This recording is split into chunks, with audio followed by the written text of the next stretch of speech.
ورحمة الله وبركاته. إن الحمد لله نحمده ونستعينه ونستغفره ونؤمن به ونتوكل عليه ونعوذ بالله من شرور أنفسنا ومن سيئات أعمالنا. من يهده الله فلا مضل له ومن يضلل فلن تجد له وليا مرشدا. ونشهد أن لا إله إلا الله وحده لا شريك له. ونشهد أن سيدنا إيماننا قدوتنا حبيبنا طبيبنا وطبيب أرواحنا محمد الذي أرسله بالحق بشيرا ونذيرا وداعيا إلى الله بإذنه وسراجا منيرا. فقد قال الله تعالى في كلامه المجيد والفرقانه الحميد: أعوذ بالله من الشيطان الرجيم. بسم الله الرحمن الرحيم.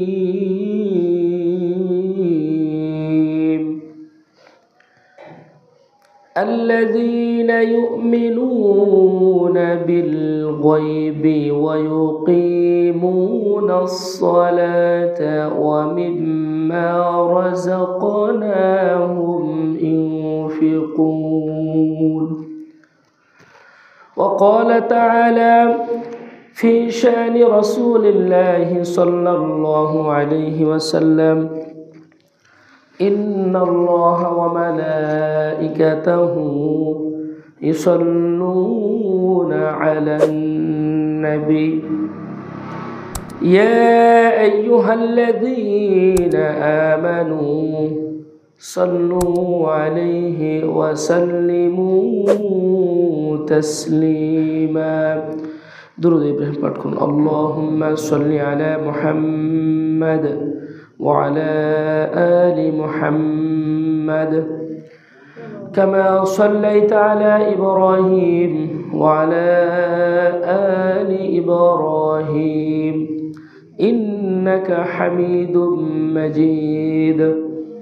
اللهم بارك على محمد وعلى آل محمد كما باركت على إبراهيم وعلى آل إبراهيم إنك حميد مجيد.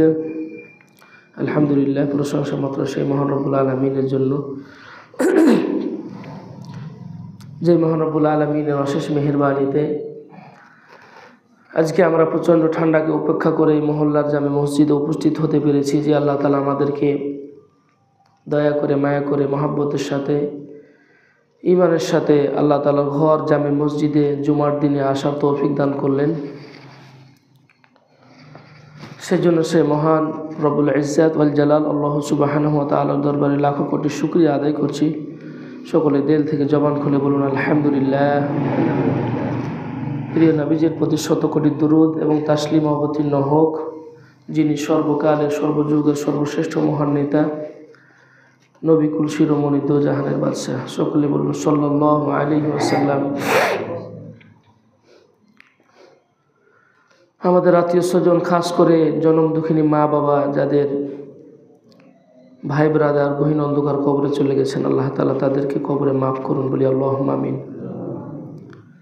সম্মানিত মুসল্লিন কিরাম, আমরা আলোচনা শুনছিলাম কি সম্পর্কে?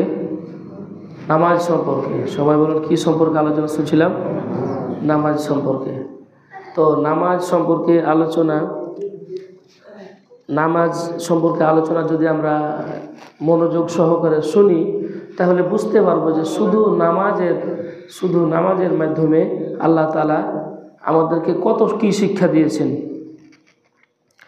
নামাজের মাধ্যমে আল্লাহ তাআলা আমাদেরকে কত দিক এর ভিতরে আছে, আমরা যদি সুন্দরভাবে আলোচনাগুলো শুনতে পারি তাহলে আমরা বুঝতে পারবো। শুধু নামাজটা এই গতানুগতিক আমরা নামাজ আদায় করি বলেই নামাজের শিক্ষা আমরা উপলব্ধি করতে পারি না, এবং বাস্তব জীবনেও আমরা এর প্রতিফলন বুঝতে পারি না। তো গত জুমায় আমরা আলোচনা শুনছিলাম যে নামাজ তো সকলকেই পড়তে হবে, তাই কি না?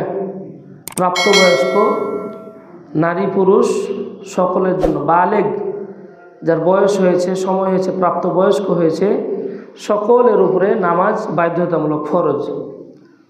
আর এই নামাজ কায়েম করতে হবে। নামাজ কায়েমের জন্য আমরা গত কয়েক জুমা থেকে আমরা বিগত আলোচনাগুলো শুনছি যে ওয়ায়ুকিমুনাস সালাত, সূরা বাকারার প্রথমে যে আয়াতটি তেলাওয়াত করেছিলাম, আল্লাযীনা ইউমিনুনা বিল গায়ব ওয়া ইউকিমুনাস সালাত, আমরা গায়ব সম্পর্কে আলোচনা শুনেছিলাম। এরপরে আমাদের আলোচনা চলছে, ধারাবাহিক আলোচনা চলছে নামাজ। ওয়া ইউকিমুনাস সালাত, নামাজ প্রতিষ্ঠা কাকে বলে, নামাজ কি, এর শুরু কিভাবে, এর শেষ কিভাবে, নামাজের মাধ্যমে আল্লাহ তাআলা আমাদের কি বলতে চাচ্ছেন, এর শিক্ষাটা কি, আমাদের তাৎপর্য কি। তো নামাজ সকলের জন্য ফরজ, সকলের জন্য কি ফরজ। গত জুমাতে আমরা আলোচনা শুনছিলাম যে কি, ইসলাম যদি ক্ষমতায় আসে আর দেশটা যদি ইসলামের হয়ে যায়, আর আইনটা যদি আল্লাহর হয়, কার আইন হতে হবে? আল্লাহর আইন। আর শাসন যদি সৎ লোকেরা করে, তাহলে আল্লাহ তাআলা বলছেন আল্লাযীনা ইম্মাক্কান্নাহুম ফিল আরদি আকামুস সালাত ওয়া আতাউয যাকাহ ওয়া আমারু বিল মা'রুফি ওয়া নাহাউ আনিল মুনকার ওয়ালিল্লাহি আকিবাতুল উমুর। আল্লাহ তাআলা বলে, যদি দুনিয়াতে জমিনে আমি সৎ লোকদেরকে, ইমানদারদেরকে, নামাজীদেরকে যদি আমি ক্ষমতা প্রদান করি, তাহলে তারা 4 দফা কাজ করবে। কয় দফা? আল্লাযীনা ইম্মাক্কান্নাহুম ফিল আরদি আকামুস সালাত, 4 দফা। তাদের প্রথম দফা কাজ হলো, প্রথম দফার বাস্তবায়ন হলো আকামুস সালাত, তারা নবীজে জমিনে নামাজ প্রতিষ্ঠা করবে। 2 নম্বর ওয়া আতাউয যাকাত, যাকাত প্রদান করবে। 3 নম্বর ওয়া আমারু বিল মা'রুফ, সৎ কাজের আদেশ দিবে। ওয়া নাহাউ আনিল মুনকার, আর 4র্থ নম্বর কাজ হচ্ছে তারা অসৎ কাজে বাধা দেবে। তাহলে ইমানদারদেরকে আল্লাহ তাআলা বলছেন যে ইমানদারদেরকে যদি আমি ক্ষমতা প্রদান করি, কি প্রদান? ক্ষমতা প্রদান করি। তো ক্ষমতা কিভাবে পাওয়া যাবে? মসজিদে বসে থাকা, নামাজ পড়ে, তসবিহ টিপে, সুবহানাল্লাহ, আলহামদুলিল্লাহ, লা ইলাহা ইল্লাল্লাহ, এই তসবিহ টিপে কি ক্ষমতায় যাওয়া যাবে? বাবাজিরা, আমরা একটু বোঝার চেষ্টা করি। কিয়ামত পর্যন্ত যদি আপনি মসজিদে বসে থাকেন, সুবহানাল্লাহ, আলহামদুলিল্লাহ, কত ফজিলত, আর সুবহানাল্লাহ টিপছেন আর বলছেন কোন জান্নাতে যাব, কোন জান্নাতে যাব, কিয়ামত পর্যন্ত আপনি বাংলাদেশের সংসদে যাওয়া তো দূরের কথা, সংসদের মুখও আপনি দেখতে পারবেন না। তো সংসদে যদি যেতে হয় তো কি করতে হবে? রাজনীতি করতে হবে। কি করতে হবে? রাজনীতি করতে হবে। এই আয়াত হযরত উসমান গনি রাদিয়াল্লাহু তাআলা আনহু তিনি বলছেন যে এই আয়াত আমাদের ব্যাপারে নাজিল হয়েছে, সাহাবীদের ব্যাপারে, খোলাফায়ে রাশিদা। আল্লাহর রাসূল সাল্লাল্লাহু আলাইহি ওয়াসাল্লাম দুনিয়া থেকে চলে যাওয়ার পরে রাসূল সাল্লাল্লাহু আলাইহি ওয়াসাল্লাম যেভাবে রাষ্ট্র চালিয়েছিলেন, সেইভাবে সাহাবীরা, 4 জন সাহাবী, কয়জন বলুন তো? 4 জন সাহাবায়ে কেরাম আল্লাহর রাসূলের সুন্নাহ মোতাবেক, কোরআনের বিধান মোতাবেক তারা রাষ্ট্র পরিচালনা করেছিলেন। তাদেরকে খোলাফায়ে রাশিদা বলা হয়। তাদের সম্পর্কে এই আয়াত নাজিল করা হয়েছে যে যখন এই আয়াত নাজিল হয় তখনও কিন্তু সাহাবীরা ক্ষমতা পাননি, তো আগেই আল্লাহ তাআলা বলছেন যে ঈমানদারদেরকে যদি আমি ক্ষমতা দিই তাহলে তারা 4 দফা কাজ করবে। কয় দফা? কাদেরকে? ঈমানদারদেরকে। সবাই বলুন কাদেরকে? ঈমানদারদেরকে। আল্লাহ তাআলা বলছেন যে ঈমানদারদেরকে যদি আমি দেশে ক্ষমতা প্রদান করি তাহলে তারা 4 দফা কাজ করবে। কয় দফা? 4 দফা। আর বেঈমান জালিম যারা, তারা যদি ক্ষমতায় যায় তারাও কয়েক দফা কাজ করবে। তাদের কয়েকটা দফার ভিতরে প্রথম হচ্ছে যে তারা কি দলীয়করণ করবে। কি করবে? দলীয়করণ। তারপরে আত্মীয়করণ, 3 নম্বরে করবে বংশীয়করণ, আর 4 নম্বরে ভারতীয়করণ। নাউজুবিল্লাহ বলেন। তাদেরও কয়েকটা দফা আছে। কাদের? বেঈমানদের, জালেমদের, যারা বিগত 16টি বছর ক্ষমতায় থাকলো, তাদের 1 নম্বর কাজ হচ্ছে কি দলীয়করণ করা। কি করা? দলীয়করণ। সবাই বলুন না কেন? দলীয়করণ করা, আত্মীয়করণ করা, বংশীয়করণ করা আর ভারতীয়করণ করা। দলীয়করণ মানে কি? সে যতই অপরাধ করুক তার দলের যদি হয় কোনো অসুবিধা নাই। ঠিক কিনা? আপনারা সবাই ভুলে গেছেন মনে হয়, জসিমউদ্দিন মানিক নামে একজন কুলাঙ্গার, জসিমউদ্দিন ওর মানিক ওরফে সেঞ্চুরি মালিক, এই কুলাঙ্গার জাহাঙ্গীরনগর বিশ্ববিদ্যালয়ে 100 জন মহিলাকে ধর্ষণ করে ককটেল পার্টি সে মিষ্টি বিতরণ করেছিল। নাউজুবিল্লাহ বলেন। 100 জন মহিলাকে। তার জন্য জাহাঙ্গীরনগর বিশ্ববিদ্যালয়ে প্রতিদিন বাসর ঘর সাজানো হতো এই কুলাঙ্গারের বাচ্চার জন্য। সে কোন দলের? আওয়ামী লীগের। এই কুলাঙ্গারের জন্য জাহাঙ্গীরনগর বিশ্ববিদ্যালয় দেশের সর্বোচ্চ শিক্ষাঙ্গন, সর্বোচ্চ বিদ্যাপীঠ, যেখান থেকে মানুষ সন্তানেরা বের হয় দেশের কল্যাণের জন্য, এই কুলাঙ্গারের বাচ্চার জন্য প্রতিদিন বাসর ঘর সাজানো হতো। আর 100 জন সেঞ্চুরি পালন করে, ধর্ষণে সেঞ্চুরি পালন করে সে মিষ্টি বিতরণ করেছিল। তার কোনো বিচার হয়নি। তাকে সামান্য তার গায়ে হাত দিয়ে প্রধানমন্ত্রী বলেছিল, যাও তুমি কয়েক বছরের জন্য এই বিশ্ববিদ্যালয়ে এসো না, তোমার এটা সাসপেন্ড করা হলো। এটা কি শাস্তি হলো? কেন শাস্তি হলো না? তার দলের জন্য, তার দলের জন্য 7 খুন মাপ। আত্মীয়করণ, তার যদি আত্মীয় হয় সে যতই অপরাধ করুক। রাজাকার কেন? রাজাকারের গডফাদার হলো, অসুবিধা নাই। যদি বংশের হয় কোনো কথা নাই, মাপ। আর 4 নম্বরে তাদের দায়িত্ব হচ্ছে, তাদের কাজ হচ্ছে গোটা দেশকে ভারত বানিয়ে ফেলবে। নাউজুবিল্লাহ বলেন। এই দেশটা স্বাধীন সার্বভৌমত্ব বাংলাদেশ 30 লক্ষ শহীদের রক্তের বিনিময়ে দেশ অর্জন করে, স্বাধীনতা অর্জন করা হয়েছে। কিয়ামত পর্যন্ত যাতে আল্লাহ তাআলা এই স্বাধীন অক্ষুণ্ণ বাংলাদেশ কিয়ামত পর্যন্ত যেন এই স্বাধীনতা সার্বভৌমত্ব আল্লাহ পাক কায়েম রাখেন, বলি আল্লাহুম্মা আমিন। তাহলে ঈমানদারদের আমরা কি জানতে পারলাম? যে ঈমানদারদের কাজ হচ্ছে 4 দফা। কয় দফা? আল্লাহ তাআলা বলছেন। আর বেঈমানের কাজ হচ্ছে এগুলা। তো আল্লাহ তাআলা বলছেন যে ঈমানদারদেরকে যদি আল্লাহ তাআলা ক্ষমতা প্রদান করে তাহলে তারা ক্ষমতায় গিয়ে নামাজকে বাধ্যতামূলক করে। নামাজকে কি করবে? বাধ্যতামূলক করবে। নামাজ বাধ্যতামূলক করা হবে। ইসলাম শুধু ক্ষমতায় গিয়ে মনে করেন যে যত দেশের ভিতরে বেধর্মী আছে, হিন্দু আছে, মুসলিম আছে, অমুসলিম আছে, খ্রিস্টান আছে, তাদের উপরে যে ইসলামের হুকুম চাপিয়ে দেবে তা না। তারা তাদের ধর্ম অনুযায়ী যা তাদের কাজকর্ম তারা করবে, তাদেরকে বাধা দেওয়া হবে না। কিন্তু ইসলাম যদি ক্ষমতায় যায়, ঈমানদারদেরকে যদি আল্লাহ তাআলা ক্ষমতা দান করেন, তাহলে এই কাজগুলো তারা করবে। সেখানে জনগণকে গোলাম বানানো হবে না। গোটা জনগণ শাসক আর শাসিত উভয় গোলাম হবে আল্লাহ পাকের। কার গোলাম হবে? আল্লাহ পাকের গোলাম হবে। শাসক আর শাসিত, জনগণ আর প্রজা, রাজা আর প্রজা সকলে গোলাম হবে কার? আল্লাহ তাআলার।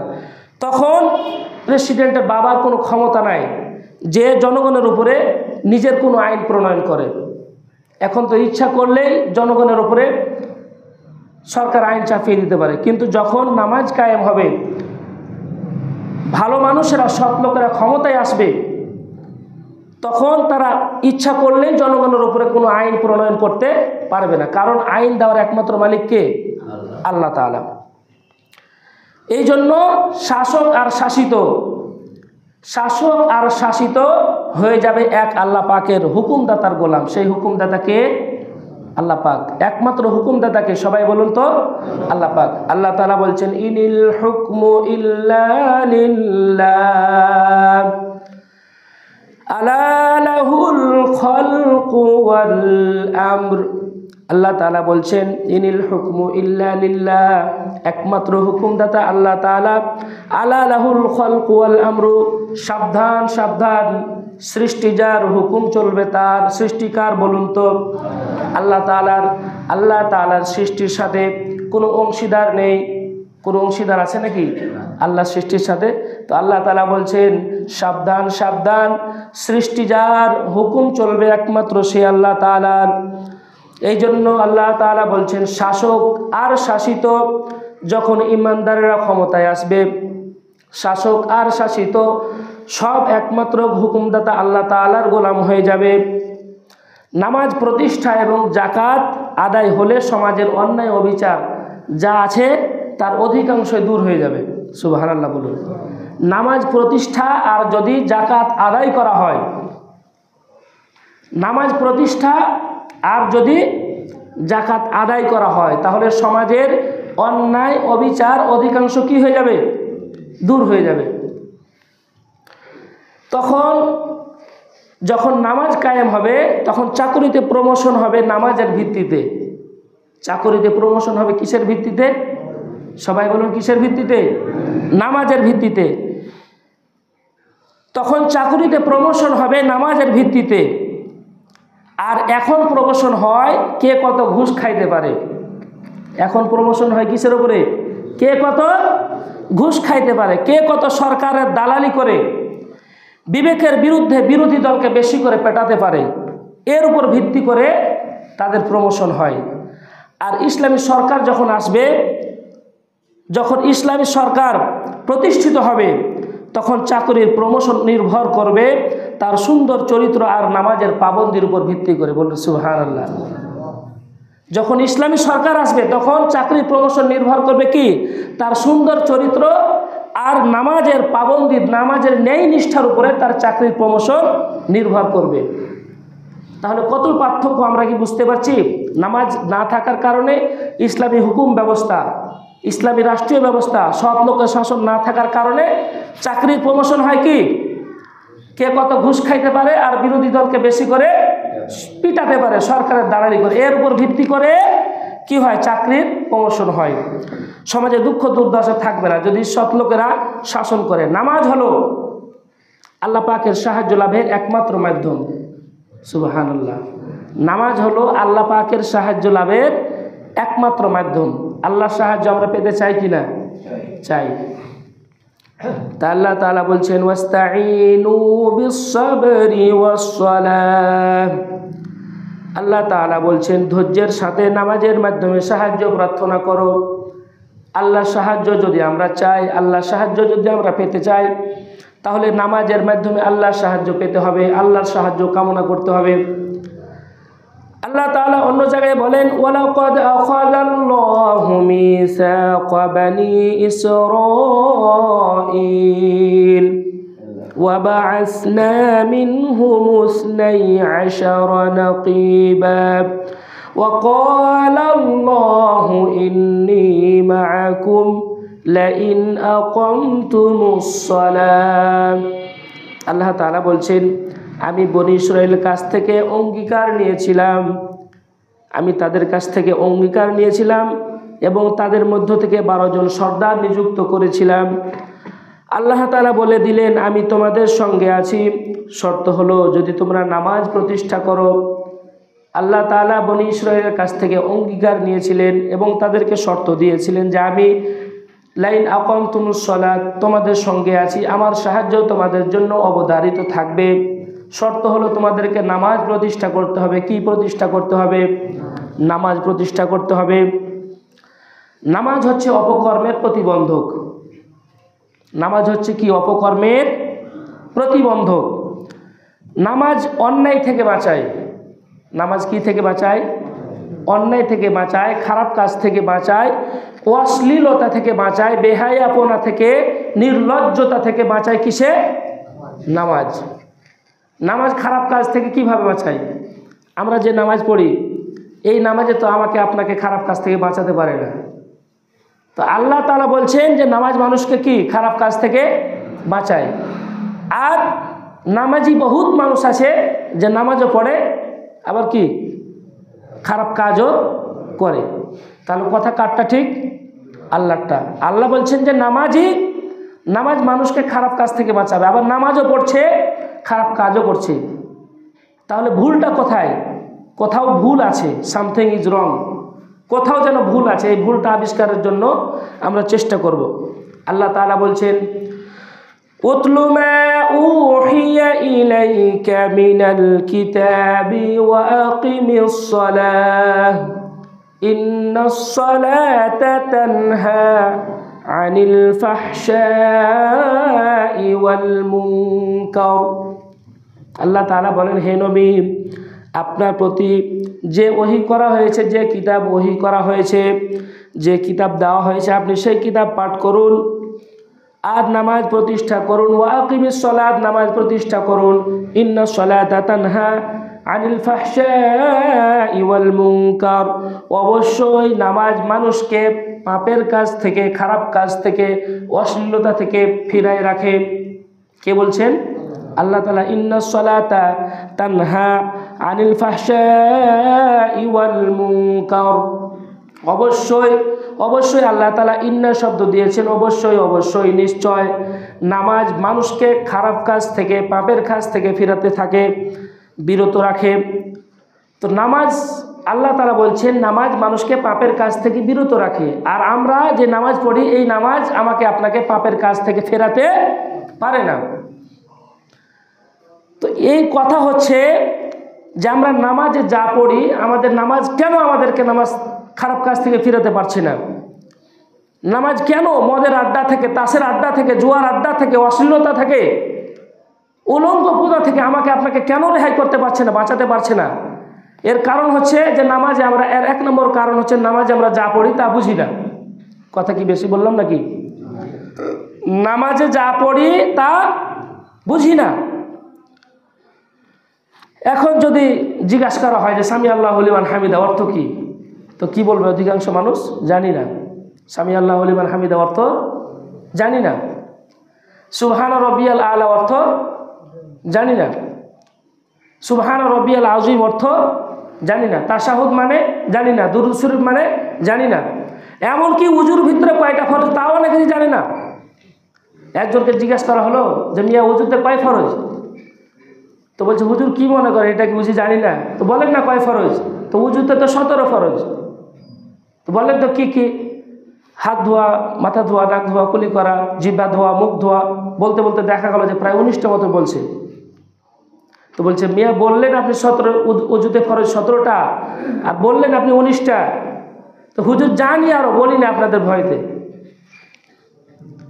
তো নামাজ ওযু জানে না, নামাজ জানে না, তো এই নামাজ মানুষকে খারাপ কাজ থেকে ফিরাবে কিভাবে? তো যদি আমরা নামাজটা বুঝতাম, তাহলে আল্লাহ পাকের কথা, আল্লাহ তাআলা বলছেন ওয়ামান আসদাকু মিনাল্লাহি কিলা ওয়ামান আসদাকু মিনাল্লাহি হাদিসা, আমি আল্লাহর চাইতে অধিক সত্যবাদী আর কি কেউ আছে? জোরে বলুন, কেউ আছে কি? সবচাইতে সত্যবাদী কে? আল্লাহ। সবাই জোরে করে বলুন আল্লাহ। সবচাইতে সত্যবাদী হচ্ছে আল্লাহ তাআলা। তা আল্লাহ তাআলা যেটা বলছেন, আল্লাহর কথা অবশ্যই হক। ওয়াদাল্লাহি হাক্কা ওয়ামান আসদাকু মিনাল্লাহি কিলা, আল্লাহর কথার চাইতে সত্য কোনো কথা নাই। তাহলে এই ভুলের জন্যই আমাদের নামাজগুলো আমাদেরকে খারাপ কাজ থেকে ফিরাতে পারছে না। নামাজের ভিতরে কি বলা হয়, যত দোয়া দুরূদগুলো বলা হয়, আমরা অতীতে বিগত দিনগুলোতে আমরা কিছু হলেও আলোচনা করেছি। যারা মনোযোগ সহকারে সময় মতো আমরা মসজিদে এসেছি, অবশ্যই আমাদের মেমোরিতে কিছু না কিছু আছে। আর যদি কথা শেষ করে না, আমাদের যখন কথা শেষ করব তখন যদি আসতে, তাহলে তো আমরা কিছু শুনতে পাবো না। তো এই ভুল হচ্ছে এই জন্য যে আমরা নামাজে কি বলি, কি পড়ি, আমরা কিছু বুঝি না। নামাজে যে কি বলা হয়, এই জিনিসগুলা আপনাদের জানা দরকার। যারা আমরা জানি না, আমাদের জানা অবশ্যই দরকার। নামাজের ভিতরে আমরা দোয়া কুনুত পড়ি। কি পড়ি বলুন তো? দোয়া কুনুত পড়ি। সেই দোয়া কুনুতে যে আমরা কি পড়ি, আমার তো মনে হয় 99.9 মানুষে আমরা জানি না যে দোয়া কুনুতে কি পড়ি আর কি ওয়াদাটা করা হয়। দোয়া কুনুতে কি ওয়াদা করা হয় ইনশাআল্লাহ বলার চেষ্টা করব। দোয়া কুনুতে আমরা কি পড়ি, কি ওয়াদাটা আমরা আল্লাহর সাথে করি। তাহলে আমরা যতটুকু সময় আমাদের হাতে আছে শুরু করছি। দোয়া কুনুতে আমরা কি পড়ি, দোয়া কুনুতে কি পড়ি এটা একটু আমরা বোঝার চেষ্টা করি। আল্লাহুম্মা ইন্না নাস্তাঈনুকা, আল্লাহুম্মা ইন্না নাস্তাঈনুকা। আমি যখন নামাজে দাঁড়িয়ে গেলাম, দোয়া কুনুত যখন পড়তে লাগলাম, আল্লাহুম্মা ইন্না নাস্তাঈনুকা, হে আল্লাহ তাআলা আমি তোমার কাছে সাহায্য চাই। কার কাছে সাহায্য চাই? এবং সূরা ফাতিহাতেও বলি ইয়্যাকা না'বুদু, তোমার একমাত্র ইবাদত করি, ওয়া ইয়্যাকা নাস্তাঈন, আর একমাত্র তোমার কাছে সাহায্য চাই। সাহায্য করার মালিক কে? আল্লাহ তাআলা। এই জন্য দোয়া কুনুতের প্রথমে আমরা স্বীকারোক্তি দিছি আল্লাহুম্মা ইন্না নাস্তাঈনুকা, হে আল্লাহ আমি তোমার কাছে সাহায্য চাই। ওয়া নাস্তাগফিরুকা, তোমার কাছে ক্ষমা চাই গুনাহের জন্য, তোমার কাছে ক্ষমা চাই। ওয়া নুমিনু বিকা, তোমার উপর ঈমান এনেছি। প্রথমে বললাম তোমার কাছে সাহায্য চাই, তারপরে বললাম তোমার কাছে ক্ষমা চাই। আমি যত গুনাহ করেছি, এমনও গুনাহ করেছি যেই গুনাহের কথা আমি নিজেও ভুলে গেছি, কিন্তু সমস্ত কিছু যে আমলনামায় ফেরেশতারা লিপিবদ্ধ করে সেখানে লিপিবদ্ধ রেকর্ড আছে না নাই? আছে। আল্লাহ তাআলা কালামে পাকে ইরশাদ করেন মা ইয়ালফিযু মিন কাওলিন ইল্লা লাদাইহি রাকীবুন আতীদ। আল্লাহ তাআলা বলেন বান্দা এমন কোনো কথা নাই যে তোমার জবান দিয়ে বের হয় আর সেটা আমার ফেরেশতারা লিখে রাখেন। বলুন সুবহানাল্লাহ। ঘুমের ভিতরে আপনি কি বলেন সেটাও রেকর্ড হয়। ঘুমের ভিতরে কি বলি আমরা সেটাও কি রেকর্ড হয়, যেহেতু আল্লাহ পাক দায়িত্ব দিয়ে দিয়েছেন ফেরেশতাদেরকে, লেখ এই বান্দার যতদিন শ্বাস প্রশ্বাস তার দেহ থেকে আসা যাওয়া করবে ততদিন ওই ফেরেশতাকে দায়িত্ব দিয়ে দেয়, তোর দায়িত্ব হচ্ছে লেখা। আল্লাহ পাক ফেরেশতাকে যেটা দায়িত্ব দিয়েছেন তার কোনো রদবদল কোনো হেরফের হবে কি? হবে না। তো ওয়া নাস্তাগফিরুকা, গুনাহের জন্য ক্ষমা চাই। গুনার জন্য ক্ষমা করার মালিক কে? আল্লাহ তাআলা। বান্দার একমাত্র গুনাহ মাফ করার মালিক কেউ কি আছে? আসমানে জমিনে কেউ কি আছে? নাই। এর জন্যই প্রথমে বললাম আল্লাহ তাআলা তোমার কাছে সাহায্য চাই, সাহায্য করতে পারো তুমি আর গুনাহও মাফ করতে পারো তুমি। ওয়া নাস্তাগফিরুকা ওয়া নুমিনু বিকা, তোমার উপর ঈমান এনেছি। ঈমান কার উপর আনতে হবে? আল্লাহ তাআলার উপর পরিপূর্ণভাবে ঈমান এনেছি। ওয়া নাতাওয়াক্কালু আলাইক, আর তোমার উপর ভরসা করেছি। ভরসা করতে হবে কার উপর? ভরসা করতে হবে আল্লাহ তাআলার উপর। যতই আপনার উপর বিপদ আসুক না কেন, যতই বিপদ আসুক না কেন, বিপদের পাহাড় ভেঙে পড়ুক আপনার উপরে, দুনিয়ার সমস্ত নবী রাসূলেরা দুনিয়ার মানুষদেরকে শিক্ষা দিয়েছেন। আল্লাহ পাক কালামে পাকের মাধ্যমে শিক্ষা দিয়েছেন। দুনিয়ার সবচেয়ে বেশি বিপদ এসেছে কাদের উপরে? আল্লাহ তাআলা নবীদের উপরে সবচেয়ে বেশি বিপদ এসেছে। আল আম্বিয়া সুম্মাল আমসাল ফাল আমসাল। হাদিসে আল্লাহ তাআলা নবী বলেন যারা নবী আলাইহিমুস সালাম তাদের উপরে সবচেয়ে বেশি বিপদ এসেছে, আর নবীদের পরে নবীদের যারা ওয়ারেস, নবীদের পথে যারা চলতে চায়, নবীদের পথের যারা পথিক, তাদের পরে তাদের বিপদের সিরিয়াল। তো সবচাইতে বেশি বিপদ এসেছে নবীদের উপরে। আর বিপদে যে কোনো অবস্থায় যত বিপদ আসুক না কেন, ওয়া নাতাওয়াক্কালু আলাইক, একমাত্র ভরসা করতে হবে কার উপরে? আল্লাহ তাআলার উপরে। তাহলে এখন আমরা কি দোয়া পড়ছি? দোয়া কুনুত। সবাই বলুন কি দোয়া পড়ছি? দোয়া কুনুত। আবারও আমি বলছি আপনাদের স্মরণের জন্য, আল্লাহুম্মা ইন্না নাস্তাঈনুকা, হে আল্লাহ আমি তোমার কাছে সাহায্য চাচ্ছি। কার কাছে? ছেলে হয় না কার কাছে সাহায্য চাইতে হবে?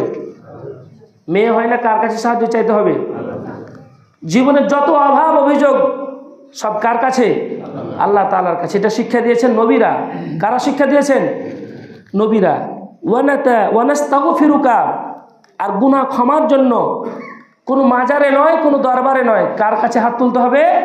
আল্লাহ তাআলার কাছে। আল্লাহ তাআলা বলছেন উদউনি আস্তাজিব লাকুম। আল্লাহ তাআলা বলেন বান্দা আমাকে ডাকো, আমি তোমাদের ডাকে সাড়া দেব। সুবহানাল্লাহ। ওয়া নাস্তাগফিরুকা, তোমার কাছে ক্ষমা চাই। ওয়া নুমিনু বিকা, তোমার উপর পরিপূর্ণ ঈমান এনেছি। ওয়া নাতাওয়াক্কালু আলাইক, আর তোমার উপর ভরসা করেছি। ওয়া নুসনি আলাইকাল খায়র, সর্বপ্রকার কল্যাণের সাথে তোমার প্রশংসা করছি। ওয়া নুসনি আলাইকাল খায়র, সর্বপ্রকার কল্যাণের সাথে তোমার প্রশংসা করছি। কাকে বলছি? আল্লাহকে বলছি যে সর্বপ্রকার কল্যাণের সাথে তোমার প্রশংসা করছি। নামাজে বললেন আপনি আল্লাহ তোমার প্রশংসা করছি, কিন্তু নামাজের বাইরে আল্লাহ তাআলার প্রশংসা স্বীকার করা হয় না। আল্লাহ তাআলা যে ব্যবসা বাণিজ্যে উন্নতি দিয়েছে তার শুকরিয়া আদায় করা হয় না। আল্লাহ তাআলা যে ছেলে দিয়েছেন, মেয়ে দিয়েছেন, সুন্দরী বউ দিয়েছেন বা ভালো বউ দিয়েছেন, শুকরিয়া আদায় করা হয় না। আল্লাহ তাআলা ভালো চাকরি দিয়েছেন, শরীরে শক্তি সামর্থ্য দিয়েছেন, আপনাকে মানুষের পরিশ্রম করার জন্য, খাটার জন্য দেহে শরীরে বল দেওয়া হয়েছে, এটা আল্লাহ তাআলা শুকরিয়া আদায় করা হয় না। অথচ নামাজে বলা হচ্ছে ওয়া নুসনি আলাইকাল খায়র, সর্বপ্রকার কল্যাণের সাথে তোমার প্রশংসা করছি। নামাজে আপনি বলছেন আল্লাহ তোমার প্রশংসা করছি, কিন্তু নামাজের বাইরে প্রশংসা করা হয় না। আর আল্লাহ তাআলা কালামে পাকে বলছেন লা ইন শাকারতুম লা আযীদান্নাকুম ওয়া লা ইন কাফারতুম ইন্না আযাবি লাশাদীদ। আল্লাহ তাআলা বলছেন বান্দা যে অবস্থায় থাকো না কেন, লা ইন শাকারতুম, আমার শুকরিয়া আদায় করো, যদি আমার শুকরিয়া আদায় করো তাহলে লা আযীদান্নাকুম, আমি তোমাদের নিয়ামতকে আরো বহুগুণ বাড়িয়ে দেব। বলুন সুবহানাল্লাহ। আর যদি আমার অকৃতজ্ঞ করা হয়, নাফরমানি করা হয়, আমার নিয়ামতের শুকরিয়া আদায় করা না হয়, তাহলে তোমাদের জন্য ইন্না আযাবি লাশাদীদ, তোমাদের জন্য আমি আল্লাহ তাআলার পক্ষ থেকে যন্ত্রণাদায়ক, কঠিন পীড়াদায়ক শাস্তির ব্যবস্থা করা হয়েছে। তাহলে নামাজের মাধ্যমে যেমন আল্লাহ তাআলার কাছে স্বীকারোক্তি দিচ্ছে যে আল্লাহ তোমার শুকরিয়া আদায় করছি, নামাজের বাইরেও সে আল্লাহ তাআলার প্রশংসা করার দরকার আছে না নাই? ওয়া নাশকুরুকা, এরপরে আমরা বলছি আমি তোমার কৃতজ্ঞতা স্বীকার করছি। ওয়া নাশকুরুকা, তোমার কৃতজ্ঞতা স্বীকার করছি। ওয়ালা নাকফুরুকা, আর আমি কুফরি করি না, অস্বীকার করি না। আমি তোমার কৃতজ্ঞ বান্দা, অকৃতজ্ঞ নই। যারা অকৃতজ্ঞ করে, যারা নাশুকরি করে, আমি তাদের দলে নই। এই শিক্ষা আল্লাহ তাআলা আমাদেরকে দোয়া কুনুতের মাধ্যমে আমরা এই ওয়াদা করছি আল্লাহর সামনে। দোয়া কুনুত কি সবাই বলুন তো? দোয়া কুনুত। সুবহানাল্লাহ, সুবহানাল্লাহ। তাহলে আমরা কি আলোচনা থেকে এখানে আসলাম যে নামাজ আমাদেরকে খারাপ কাজ থেকে ফিরাতে পারে না। কেন? যে নামাজে যা পড়া হয় আমরা বুঝি না। তো বুঝার দরকার আছে না নাই?